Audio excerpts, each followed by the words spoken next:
For so many years, men have been sold the bullshit that they need to do more. They need to work harder. They need to do more work. They need to do more workouts. They need to do more with their nutrition. They need to do more for their family. What if I told you that doing more might actually be the reason why you're stuck right now? And doing more may be the thing that's stopping you from getting to your goals. Before I get into it, I just want to take a second to contrast the life you may have lived before versus the life you live now. And if you're new to the channel, I highly recommend just going back and just having a quick watch of any of the videos I've kind of put out over the last couple of weeks, where I talk about the old way versus the new way. I'm going to go a little bit more in depth into the new way of doing things now. But when you're in your 20s, you can do more. As a man, realistically, you have so much more time and energy expenditure available to you because you just don't have as much going on. When you get to the period of your life where you're starting to have a family, you're starting to have bills coming in every week, you're starting to have all the life stresses build up every single week, then it gets a little bit harder for you to be able to just do fucking more.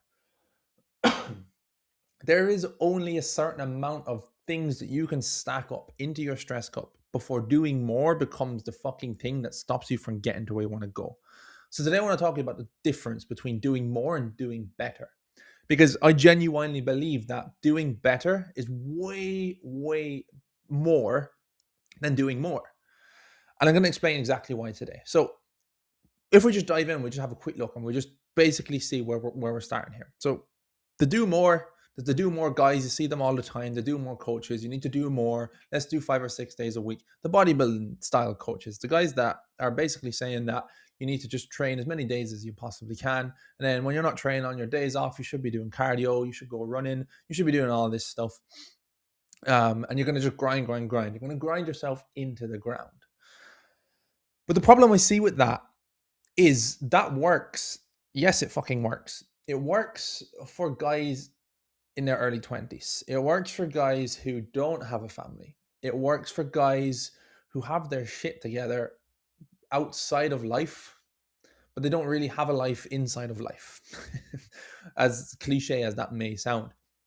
So, the problem with it is right now for you, if you try to do that approach, which you probably have tried numerous times, and you think that you're the reason that you keep failing, not the approach. If you try to do that approach, you have a busy life right now. Likelihood is, where are you squeezing 5 or 6 workouts in a week? And if you are squeezing 5 or 6 workouts in, are they going to be the quality that they need to be in order to move your goals forward? Are they going to be the quality that they need to be in order for you to actually make progress from them? Probably not if you're squeezing it in around like your everyday life stuff, your kids, your family, your work. All of this stuff is coming into it.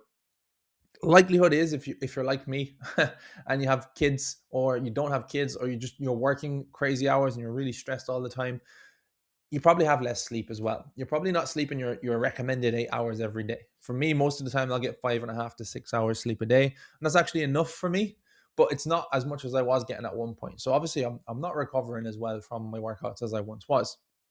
You're going to have less time because you're working. When you're not working, you want to be at home, you want to be recovering.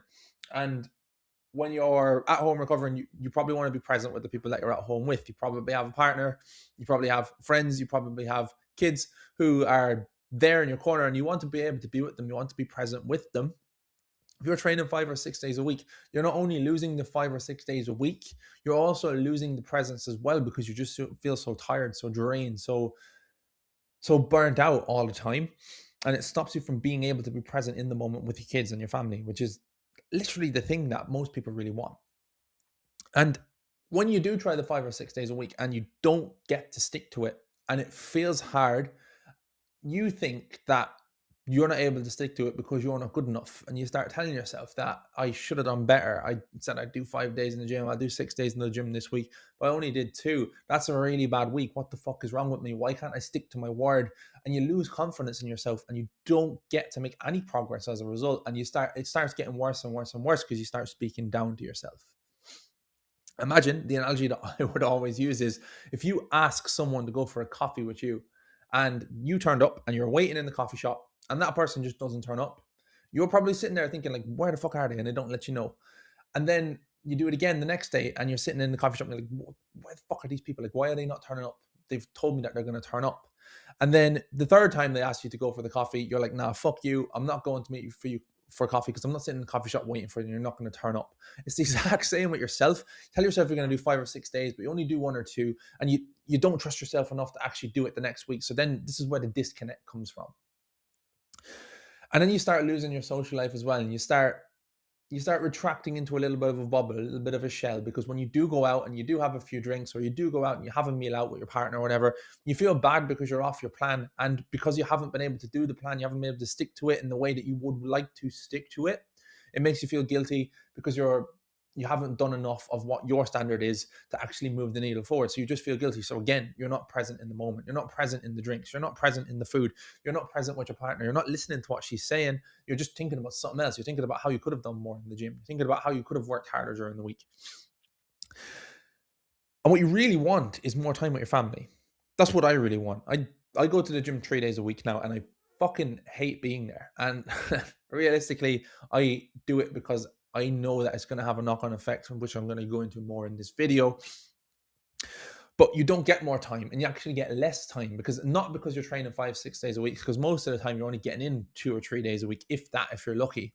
Even though you're telling yourself you're going to do 5 or 6, and you just lose time because when you're actually supposed to be present in the moment, you're supposed to be sitting there, you're supposed to be listening, you're not there. You're somewhere else. You're on a different planet altogether. And it just doesn't click, and it doesn't settle in. And ultimately, what this usually leads to is burnout. You burn out very quickly, or it burns out slowly over time. And I've been burnt out, trust me. It's not nice. It really isn't nice, because you can't function, you can't physically move anything. And when you're not necessarily in the most comfortable shape that you've ever been in your life, and then you're burnt out as well, it kills you off, because you're feeling shit about yourself, and then you're not able to function properly in work. You're not able to move forward with what you're doing in work, so you can't make any more money, and you're not able to function properly when you're at home. So then you feel completely cut off from the people around you, and it's just very isolating. It's not a nice feeling. So instead of doing more, how about this? How about we do better? How when I say do better, I'm not saying you're not doing enough. You're doing absolutely plenty right now. What you're currently doing is absolutely smashing yourself into the ground. I just want you to think about doing it better. And this is the way I do it with every single one of my clients inside the Life Lift Repeat project. And we call it the rebuild system. And I don't just preach this shit because this type of guy that I work with, this is actually what I do. This is how I do things right now, because I don't genuinely want to do it the old way, because I can't. I tried it the old way after I just became a dad. I've been a dad now for 15 months, which is just over a year. And I've tried every single way to get this to stick. And this is the only way that's actually stuck for me. So you're going to look for 3 high quality days in the gym rather than trying to smash yourself into the ground, do 5 or 6 days of training every single week. That is fucking draining. You're going to start doing it yourself. I'm going to get my 3 days, and you're going to plan them in around your lifestyle. All right. That's going to give you an increase of activity. You're going to look to increase your activity rather than just smashing loads of cardio. If your average steps a day across the week are 20,000 steps, then you aim to bring that up to 22,000 next week. You don't go aiming for 10,000 steps every day when you're doing 4,000 steps a day. You're not going to be able to add in an extra 6,000 steps and then add in 3 workouts and then add in all your new training and then add in all your nutrition. None of that stuff will work long term unless you can slowly build on this process. When you increase the activity then, and you're doing 3 good high quality sessions that you're actually able to recover from, you're going to actually see the needle start to move better, which is the goal. You're looking for progress. And because you've got such a busy life, you've got less sleep, you've got less time, your mindset is always in the gutter because you're not actually fulfilling the thing that you need to do moving forward. You don't get to recover from the old way. With this way, training isn't about smashing yourself in the ground. It's about being able to break down the muscles when you're in the gym and then get out and let yourself recover. Most of your progress will be made when you're recovering. Your progress isn't made from being in the gym. It's actually made from what you do when you go home, when you get to relax, when you get your nervous system to calm down. So the solution for it, this is the solution that I propose that you start doing as on from now when you're watching this video, is very simple. You want to fit your training around your life, all right? And the way that I would plan out my life is quite literally put your life stuff in first. So if I was just going to give you an idea of how I would go about doing that, Planning my life would consist of this. First thing I plan is work. Because without work, nothing happens. Nothing will happen without work because I won't be able to survive. I won't be able to eat because I won't have money coming in, and I won't be able to provide for my family. So the first thing I do when I'm planning my week is I put in my work. Next, I put in my family time. Surprisingly enough, most people will tell me that they don't want to schedule their family time because they want to spend all of their spare time having family time. Yeah, absolutely. But you have to have boundaries as well. You're a man, you're a human being. You cannot just spend every waking second of every single second with someone all the time. You kill them.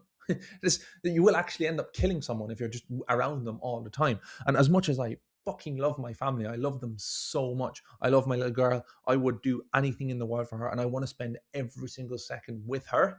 If you're just around someone forever, like have you ever like stayed when you're young and you've got friends and you're just like you're around them every single day? Eventually you want to kill them because they just annoy the shit out of you. So you do need time for yourself as well. So that's why I think it can be very valuable and very helpful for you to plan in your family time, to be able to plan in the family time on times when you're spending time with your family, and having white space in your calendar for that to actually happen as well. It doesn't have to be like nailed down, I'm going to do this at this time. You're going to be like, this is white space, I'm going to spend this with my family. And then the third thing you plan is your training. Last but not least. And everything else then can just fit in and around it. It's really, really simple to get everything else to fit in around it. And you just plan your 3 days of training. Simple as that. And you actually get time back from doing this. You actually get more structure with your time, which is a lot easier to manage because you can see it as a broader overview and a broader spectrum. And as a result, because you're getting your time back, because you're actually able to manage it and you're not wasting it as much doing stuff that you think is going to move the needle for you, you get more presence at home. When you have more presence at home, you just feel clearer. You just feel like you're actually doing something for a reason. You have a purpose. And you can actually enjoy your social life. I will never, ever sit here and tell someone that they need to give up their drinks at the weekend. They need to give up their food forever. There will be periods of time where, yeah, maybe you have to push a little bit harder than others, but you can still do all that stuff and still lose weight and get in really good shape and maintain a physique for forever. Like, you can do that. And it further reinforces your confidence that you said you would do something and you've done it. It's like meeting for that person with the coffee and they actually do turn up. You're more likely to meet up with them again. You further reinforce that. And everyone says that they want to have more confidence. This is where confidence comes from. Confidence comes from turning up and doing the thing that you know you need to do every day without any sort of arguments or anything being said there. You're able to see that. It's like when a child is learning to walk. First couple of times they do it, they fall over and they hurt themselves, and they're less likely to want to do it more. The more they do it, the better they get at it, the more confident they get in doing it because they've reinforced to themselves that they're actually able to do it. So that's it. That is all I'm going to touch on today. I'm going to keep it nice and short. It's literally doing more is not better. Doing better is better. So in order to make progress when you're in your 30s, when you're in your 40s, when you have a life outside of health and fitness, you need to pull back a little bit. You need to do better quality shit, and you need to be organized with your time. I will go in the next couple of weeks and talk a little bit about organizing your time in more depth than just what I've gone into here in terms of work, family, and training, and how I kind of plan my week to make sure that I get everything done. I will go into that a little bit more in depth in later on videos. But for now, that's all you need to know. Pull back, give yourself permission to relax, to recover. It's okay to do that, even though society will make you feel like it isn't. And that's how we're going to move forward from here. For now, though, thank you very much for watching along. If you do have any interest in learning more deeper trainings, I have a completely free community where I have all of this mapped out inside a classroom of 5 to 10 minute long videos that you can work your way through, and it's drip fed to you based on where you're at and what it is you're looking to do. If it's something you want to do, click the link in the description. That'll bring you through to the school community. Request to join, and I'll let you in and I'll see you on the inside. For now, thanks for listening along, watching along. I'll see you in the next video. All the best.